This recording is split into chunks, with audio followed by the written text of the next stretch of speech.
We weigh what we weigh. I heard this saying years ago from a sponsor when I was early in sobriety and started attending AA.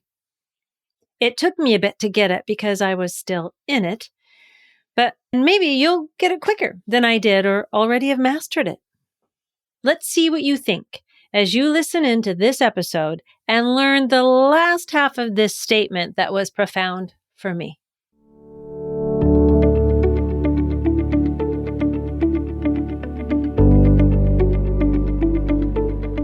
Hi, I'm Brenda Reese, freedom and forgiveness coach, and a person just like you that is learning to navigate life and all of its challenges. I teach a forgiveness process like no other. It's a blend of practical and spiritual forgiveness. This process guides you into knowing how unforgiveness can be keeping you stuck in your relationships, both personally and professionally, and how it prevents you from releasing resentment and finding joy. Each week, I share practical and some not so practical tips, tools, and advice from myself and other people that are on this journey just like us. This is for you if you are ready to turn your pain into peace. Welcome to the Forgive Yourself podcast.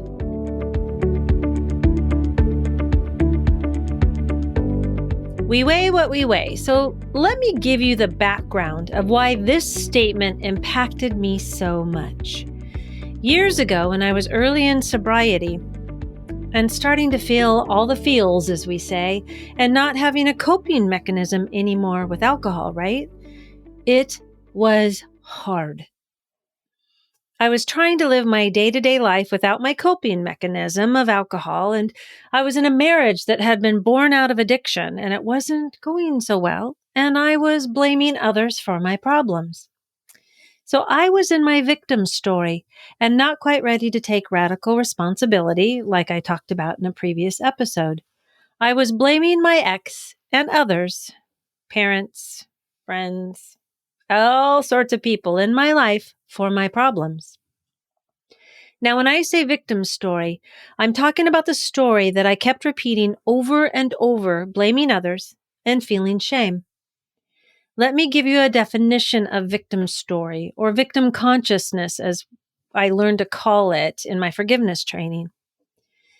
So victim story or victim consciousness is to be a victim, is to perceive yourself to have been damaged or injured in a particular way by someone else, and that because of them, you are unable to feel peaceful and have happiness in your life. They are the cause of your unhappiness. This becomes your victim story and resides in you as part of your victim consciousness. So back to the we weigh what we weigh statement. It was the second part of it that I want to talk about today. The full statement that my wonderful sponsor said to me at the time. And at the time, of course, that was tongue in cheek because I didn't think she was wonderful, but she turned out to be exactly what I needed. So the statement that she said to me was, Brenda, we weigh what we weigh, whether we get on the scale or not. So let's take that in just for a moment. As humans, we are all obsessed with our image, our weight, our bodies. There's a love-hate relationship with it, right? And society and the weight loss companies feed into this. Now, I'm not talking about body image today, even though it is a topic that will be covered around self-hatred and how it shows up in our bodies. But this statement, we weigh what we weigh, whether we get on the scale or not, is about denial. So it's not about our weight per se. However, denial shows up in the way we take care of ourselves or not. Denial is huge in our lives, and it shows up in a myriad of ways. Weight is one of them. Now, how many of you don't get on the scale because you don't want to know why the clothes are fitting tighter because you don't want to give up the desserts, right? Or the fast food? Raise your hand. I'm raising my hand. Denial is natural to us. It is a coping mechanism that we've learned. In fact, did you know it's part of the grieving process? Denial is a natural psychological coping mechanism and is considered quite normal, especially in times of great stress or trauma. It can actually be helpful at times as it can serve to protect us receiving shocking news or loss or fear. It's meant to help us be able to deal with the pain of that information we received. Yet some of us can hold on to it for too long, which causes some pretty heavy consequences. And you know what? In my research, I learned that there's actually a name for people who stay in denial. Get this. They are called denialists. Yeah. The definition is a person who denies the existence, truth, or validity of something despite proof or strong evidence that it is real, true, or valid. All right. I think for a lot of my life, I could have been called a denialist. But, I didn't know there was such a name. And wow, we have a name for everything. Do you realize that? That's crazy. So, why do people go into denial? Denial is a method of self-protection. If you are in denial, you are trying to protect yourself from a truth that is too painful for you to accept at the moment. It's a natural human instinct because we try and protect our emotional security. Now, sometimes short-term denial is essential. It can give you time to organize your thoughts and yourself to accept a very significant change in your life. Yet again, I want to stress that it is a coping mechanism for us to be able to center ourselves in hearing or experiencing a traumatic event or information we are receiving. And again, we aren't meant to stay in denial. Like the denialists that I mentioned just a minute ago. We don't want to stay in that category if possible. So I have an example of my own denial about getting the diagnosis of an illness. And I'd like to tell you that story. In 2014, I was going through some vision changes, and I thought it was just stress of learning to start a new business. See, I had quit my 30 plus years in corporate, and I didn't have any idea of starting my own business, but here it was. I was learning about Forgiveness Coach and how to do this online business, brand new after coming out of the box of corporate. So the symptoms started with vision changes, especially in one eye. Then came the headaches. Now, I don't get headaches. So the alarm bells were going off, yet I was justifying it as being under stress. And I didn't have time to go to the eye doctor because I was busy. Until I noticed I couldn't see out of one eye. So I couldn't deny it anymore. I was going blind in my right eye. Through many doctor appointments and then an MRI, I heard the words, brain tumor, very large. We are not sure if it is cancerous or what kind yet, and you need brain surgery ASAP. This is the week before Christmas. I went numb. I didn't hear it much after that. I could see this surgeon's mouth moving, yet I couldn't comprehend what was being said. Then I looked at him and said, "Nah, I'll be okay."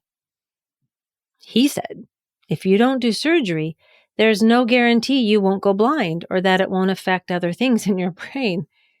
And in my denial, I said, let me think about this because, there's Christmas and then we're supposed to go to Hawaii in January and I can do this later. I think I'm going to be fine. Now, some people would say that was shock, and I agree. But it's also denial in the part where I said, I think I'll be fine. I can do this later. Because in my head, I was thinking, it's not going to affect me like other people. I'm not going to die or go blind. The things that, I was told later. I was thinking, this doesn't happen to me. Have you ever felt that way yourself? It won't happen to me. It's quite common with people hearing diagnoses like this. The denial serves as a way to be able to either not go into shock, which is hard not to do, but to mainly be able to absorb and integrate the information so you can make a good decision. Denial can be a resistance of sorts. Okay. Like not just a medical diagnosis, but like the teenager who refuses to do their chores. They aren't thinking about the consequences of it. Or when we are in a bad relationship and we know it's over, yet we are afraid to make a decision to leave. Or when we are burying ourselves in work in a job we despise and we make excuses for why we have to stay there. So that's what happened with my client, Sue. Sue is in a very high demanding job with good pay, yet a lot of hours. Over this last 11 months, there's been more demands and she was feeling burnt out and stressed and stuck. Her boyfriend was not happy with the situation because he didn't see her as much, and when he did, she was tired and grumpy. When she did get a day off, she wanted to take some time for herself, and that too caused a disconnect in the relationship because they weren't able to see each other again.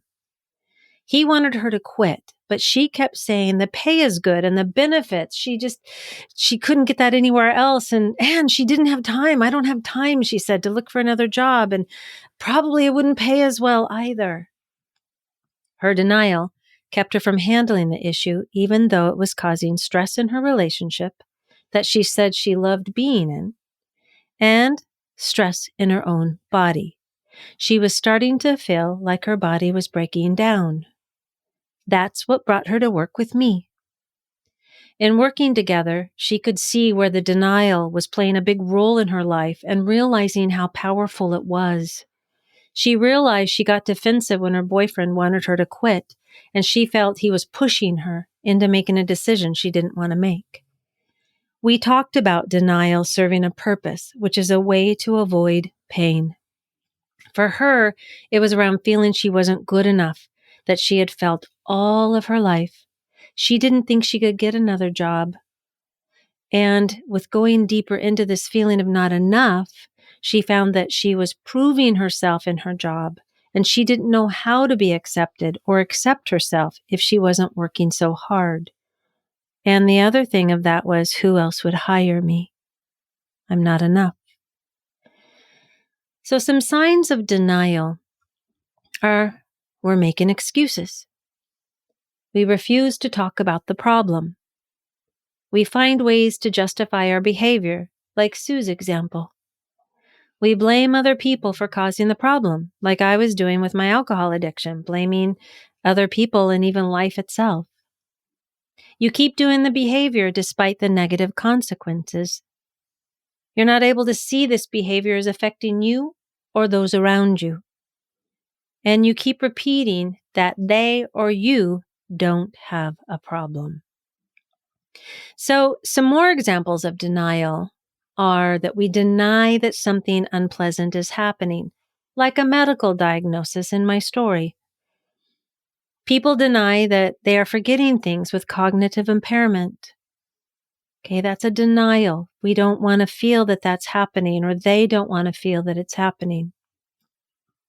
I denied that I had a problem with alcohol and that it was affecting my life. We can deny that our marriages or relationships aren't healthy. We can deny that we are trying to get love from someone who is not capable of providing it. And we deny addictions and behaviors that are hurting us and those we love. Speaking of addictions, denial is big in addiction. That's where we hear a lot about it. And that was my story as to why the sponsor gave me that statement. We weigh what we weigh, whether we get on the scale or not. I had a problem with alcohol and was thinking I could handle it myself and I didn't need any help, right? I was making claims like, okay, I would only drink wine and not hard alcohol. How about I would only drink on weekends and not during the week? Or, okay, I'm just going to have one, which never worked. Or I'm only going to drink when I go out with friends. Yet, I knew in my heart of hearts that I never followed through on these claims. I never followed through with those things, and I would just justify my way to another bottle and then another. Now, even though I was a high-functioning alcoholic, I was in denial for the havoc that was being caused in my relationships and my health. For me, it was about dealing with the emotions that I had buried. There was quite a bit of abuse and pain growing up, and I learned to cope with it by suppressing those emotions and then drinking to try and keep them down. It worked for a while until it didn't. By suppressing my emotions, I failed to recognize the truth about my thoughts and my actions and my behaviors.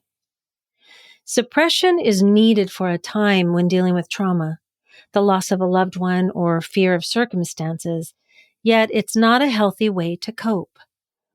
Now, this can express itself as being busy, like in the story with my client Sue, or even in my story where I kept myself busy, right? I couldn't go to the doctor. It can also express itself in reaching for drugs and alcohol like I did, or shopping or gambling or compulsive eating. These are great for the moment, yet they can cause more serious issues down the road. So, how do we get out of denial? If you are struggling with denial and trying to manage its impact on your life, please know you are not alone. And there are ways to move from denial to acceptance. And I'm going to talk about 6 things. Number 1, notice where you could be blaming others for what's happening in your life. Maybe it's time to get honest with yourself and ask, how have I contributed to this situation? See, blame allows you to shift the responsibility for your actions to someone else, yet it doesn't help you solve the problem. I had to do that about my marriage, right? And my drinking and how my own denial caused some of those problems in the marriage. Number 2, what environment are you in? Do you hang out with people who are supporting the negative behavior like addictions or blaming others? Or are you surrounding yourself with people who are taking responsibility for their actions? Now, I was surrounding myself with my drinking buddies, right? And so that really wasn't helping me when I got to the point where I needed to stop. When we are surrounding ourselves with people who are supporting our denial, it reinforces it and it makes it hard to see it differently. It makes it hard for us to take accountability for our own role in our own unhappy life because they aren't taking ownership of their own behavior. Have you heard the saying that we are a combination of the 5 people we spend time with? Now, that can be a wake-up call right there. So number 3, spend time with people who think differently. Now, this is great for challenging our thinking and helping us to examine our thoughts and assumptions on various topics. We are able to open the aperture of our own lens and see things from a wider perspective. Number 4, tell the truth. Like my client Sue did.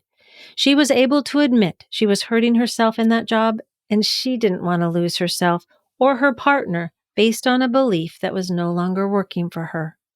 She created a new belief that she was healthy and that she could and is capable of being hired by other people because she figured out, felt, and knew she was enough. Number 5, forgive yourself. You're human.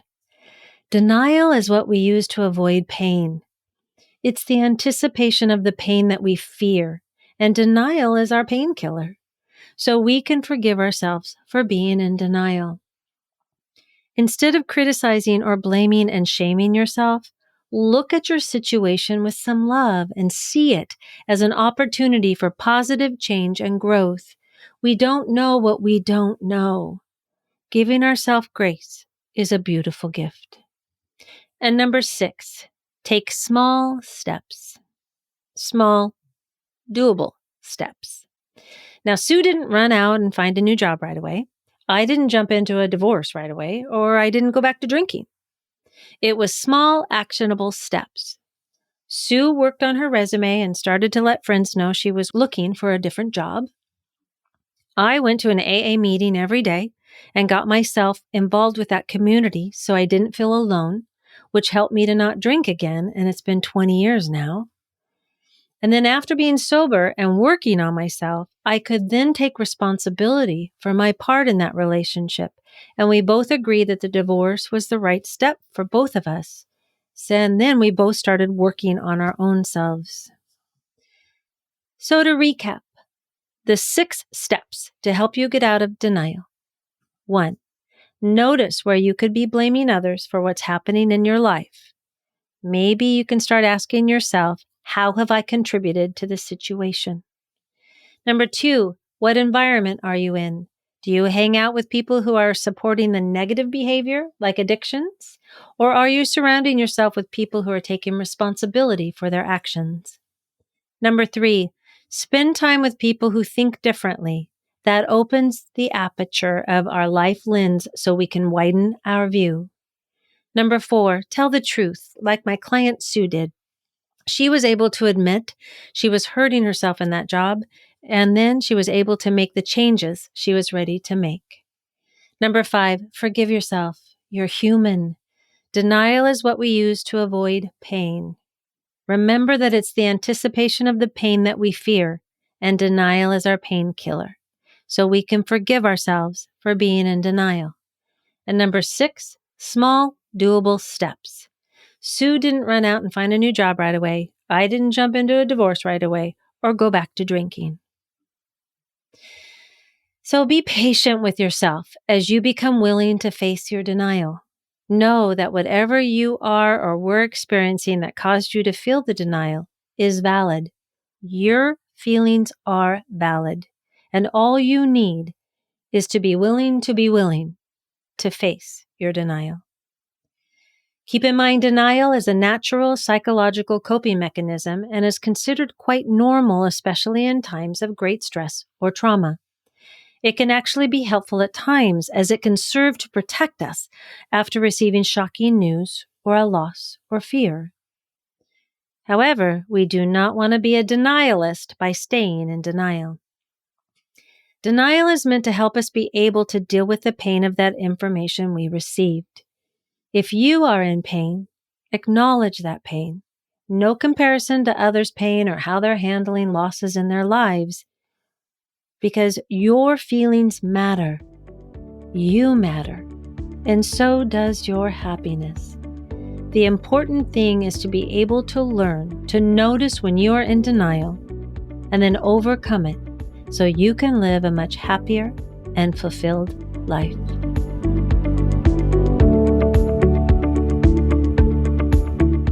Thank you so much for listening today. I hope you enjoyed this episode. If you did enjoy it, would you do me a favor and share this episode and then follow us on your favorite podcast app so you don't miss one episode of the Forgive Yourself podcast, where every Friday you will get tips, tools, and stories so that you can turn your pain into peace. Take care.